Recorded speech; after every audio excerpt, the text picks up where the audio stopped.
Tsy misy ahina fa efa miverina amin'ny laoniny ny fampianarana eto amin'ny EPP FIOFIO amin'izao fotoana izao. Taorian'ny savorovoro ny farany herinandro teo.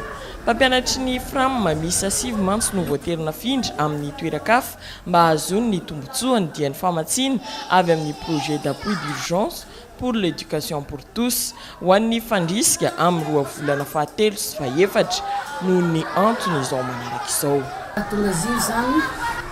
Direo mpampianatra EPP FIOFIO fonctionnaire zany bailleur de fonds magnefa azy ka nampanao enquête reo zany de valin'izay enquête zay de hita zany maivagna ny effectif-nay raha mitahigna amin'ny isan'ny mpampianatra ka vokatry zay zany de nakisaka reo mpampianatra non fonctionnaire io nakisaka amin'ny toerana hafa zany mba azahoan'le tombotsoa mikasiky le vola alefan'ny subvention zareo de tsy maintsy nakisaka zareo mba handray le subvention zany.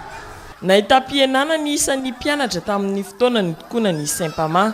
Nifanohitra amin'io kosa ankehitriny fa tafakatra ambony ny tany ankizy niditra an-tsekoly taorian'ny fanentanana momba ny fampidirana ny ankizy an-tsekoly sy ny fizarana kit scolaire. Arak'izany dia mpianatra 50 mahery eo amin'izao isaky ny kilasy notazominy mpampianatra iray araky ny laminy. Maro fa eo amin'ny zaza 7 sy efajato zany voakasiky zay mpampianatra sivy zay. De tsy maintsy magnano fandaminana zany zay na igny le section de nafindra le zaza nafindra amin'ny mpampianatra fonctionnaire zany.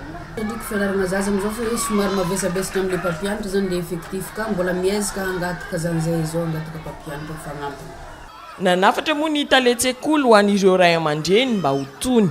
Ngavy ray aman-dreny ho tony fa aza mitebiteby anareo fa zanakanareo tsy maintsy magnano examen ary mianatra fogna zaza reo ao. Amin'ny ankapobeny ny totaly 360 ny mpianatra rehetra ary miisa 7 kosa ny mpampianatra eto amin'ny EPP FIOFIO Mahajanga.